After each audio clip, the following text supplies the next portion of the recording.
शांति। आज की मुरली 6/11/2024 की सभी मुख्य पॉइंट के साथ देखेंगे आज की मुरली की हेडिंग। बाबा ने कहा, मीठे बच्चे, बाप की दृष्टि हद और बेहद से भी पार जाती है।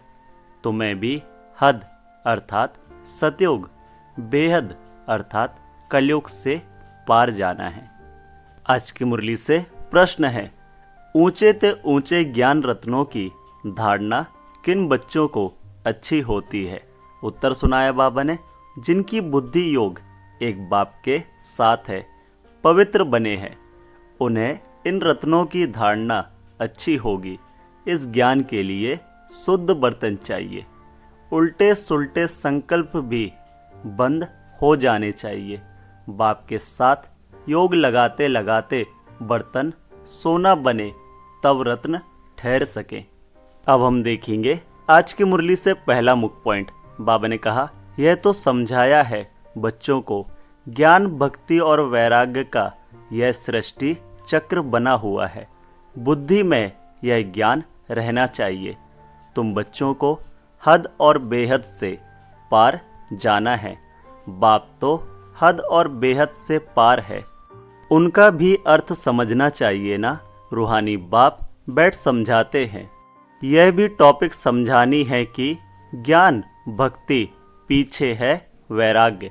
ज्ञान को कहा जाता है दिन, जबकि नई दुनिया है, उसमें यह भक्ति अज्ञान है नहीं। किसमें? सतयुग में।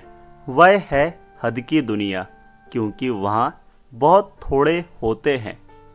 आज की मुरली से दूसरा मुख्य पॉइंट है। बाबा ने कहा, ज्ञान माना सतयुग त्रेता सुख, भक्ति माना अज्ञान और दुख। यह अच्छी रीति समझना होता है। फिर दुख और सुख से पार जाना है। हद बेहद से पार। मनुष्य जांच करते हैं ना, कहाँ तक समुद्र है, आसमान है। बहुत कोशिश करते हैं, परंतु अंत पा नहीं सकते हैं। एरोप्लेन में जाते हैं, उसमें भी इतना तेल चाहिए ना, जो फिर वापस भी लौट सके। बहुत दूर तक जाते हैं, परंतु बेहद में जा नहीं सकते। हद तक ही जाएंगे। तुम तो हद बेहद से पार जाते हो, अर्थात परम धाम। अभी तुम समझ सकते हो। पहले नई दुनिया में हद है, बहुत थोड़े मनुष्य होते हैं, उसको सतयुग कहा जाता है। तुम बच्चों को रचना के आदि मध्य अंत की नॉलेज होनी चाहिए ना। आज की मुरली से तीसरा मुख्य पॉइंट है, आधा कल्प तुम्हारा राज्य चलता है, फिर आधा कल्प के बाद रावण का राज्य आता है। अशांति है ही 5 विकारों से। 2500 वर्ष तुम राज्य करते हो, फिर 2500 वर्ष बाद रावण राज्य होता है। उन्होंने तो लाखों वर्ष लिख दिया है, एकदम जैसे बुद्धू बना दिया है। 5000 वर्ष के कल्प को लाखों वर्ष कह देना, बुद्धिपना कहेंगे ना। जरा भी सभ्यता नहीं है। देवताओं में कितनी दैवी सभ्यता थी, वह अब असभ्यता हो पड़ी है। कुछ नहीं जानते, आसुरी गुण आ गए हैं। आगे तुम भी कुछ नहीं जानते थे। काम कटारी चलाई, आदि मध्य अंत दुखी बना देते हैं। इसलिए उनको कहा ही जाता है रावण संप्रदाय। आज की मुरली से चौथा मुख्य पॉइंट। बाबा ने कहा, दिखाया है राम ने बंदर सेना ली। अब रामचंद्र त्रेता का, वहां फिर बंदर कहां से आए? और फिर कहते राम की सीता चुराई गई। ऐसी बातें तो वहां होती ही नहीं। जीव जानवर आदि 84 लाख योनियां जितनी यहाँ है, उतनी सतयुग त्रेता में थोड़ी ही होंगी। यह सारा बेहद का ड्रामा बाप बैठ समझाते हैं।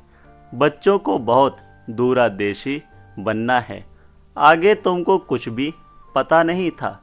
मनुष्य होकर और नाटक को नहीं जानते हैं। अभी तुम समझते हो सबसे बड़ा कौन है। ऊंचे ते ऊंच भगवान। श्लोक भी गाते हैं, ऊंचा तेरा नाम, ऊंचा तेरा धाम। अब तुम्हारे सिवाय और कोई की बुद्धि में नहीं है, तुम्हारे में भी नंबर वार है। आज की मुरली से 5वां मुख्य पॉइंट है। बाबा ने कहा, मजबूत तब होंगे जब पवित्र हो।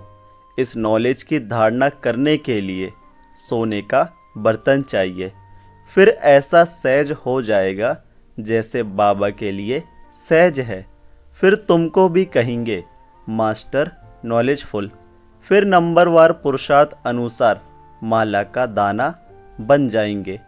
ऐसी ऐसी बातें बाबा बिगर कोई समझा ना सके, यह आत्मा भी समझा रही है।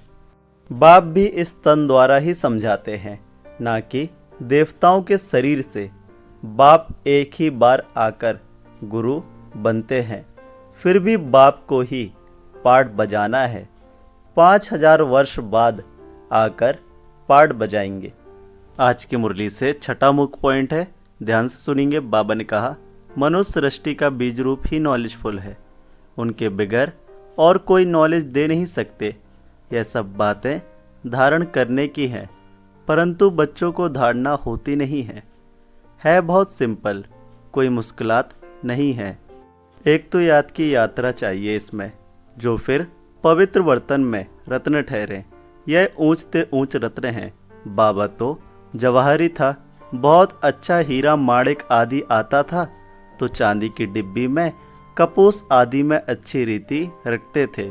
जो कोई भी देखे तो कहेंगे यह तो बड़ी फर्स्ट क्लास चीज है। यह भी ऐसे है, अच्छी चीज अच्छे बर्तन में शोभती है। तुम्हारे कान सुनते हैं, उनमें धारणा होती है। पवित्र होगा, बुद्धि योग बाप से होगा तो धारणा अच्छी होगी, नहीं तो सब निकल जाएगा। आत्मा भी है कितनी छोटी, उनमें कितना ज्ञान भरा हुआ है।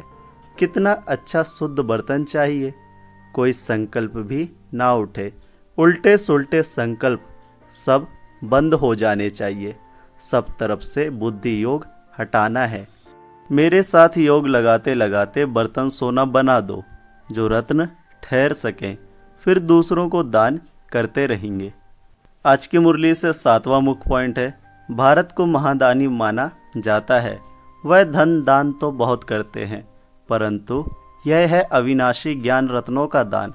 देह सहित जो कुछ है वह सब छोड़कर एक के साथ बुद्धि का योग रहे। हम तो बाप के हैं, इसमें ही मेहनत लगती है। एम ऑब्जेक्ट तो बाप बता देते हैं। पुरुषार्थ करना बच्चों का काम है। अब ही इतना ऊंच पद पा सकेंगे। कोई भी उल्टा सुल्टा संकल्प व विकल्प ना आए। बाप ही नॉलेज का सागर है, हद बेहद से पार है। सब बैठ समझाते हैं, तुम समझते हो। बाबा हमको देखते हैं, परंतु हम तो हद बेहद से पार ऊपर चला जाता हूँ। मैं रहने वाला भी वहाँ का हूँ। तुम भी हद बेहद से पार चले जाओ। संकल्प विकल्प कुछ भी ना आए, इसमें मेहनत चाहिए। गृहस्थ व्यवहार में रहते कमल फूल समान बनना है। आज की मुरली से 8वां मुख्य पॉइंट विशेष ध्यान से सुनेंगे। बाबा ने कहा, गृहस्थी जितना उठाते हैं उतना घर में रहने वाले बच्चे नहीं, अर्थात ज्ञान गृहस्थ वाले ज़्यादा अच्छा उठा सकते हैं। सेंटर चलाने वाले, मुरली चलाने वाले भी नापास हो जाते हैं और पढ़ने वाले ऊंचे चले जाते हैं। आगे तुमको सब मालूम पड़ता जाएगा। बाबा बिल्कुल ठीक बताते हैं। हमको जो पढ़ाते थे उनको माया खा गई। महारथियों को माया एकदम हप कर गई है। नहीं, माया भी ट्रेटर बन जाते हैं। विलायत में भी ट्रेटर बन पड़ते हैं ना। कहाँ कहाँ जाकर शरण लेते हैं। जो पावरफुल होते हैं उस तरफ चले जाते हैं। इस समय तो मौत सामने है ना, तो बहुत ताकत वाले पास जाएंगे। अभी तुम समझते हो बाप ही पावरफुल है। बाप है सर्वशक्तिमान। हमको सिखलाते सिखलाते सारे विश्व का मालिक बना देते हैं। वहाँ सब कुछ मिल जाता है। कोई अप्राप्त वस्तु नहीं होती। कहाँ पे? सतयुग में। जिसकी प्राप्ति के लिए हम पुरुषार्थ करें, वहाँ कोई ऐसी चीज होती नहीं जो तुम्हारे पास ना हो। आज की मुरली से धारणा के लिए मुख्य सार है।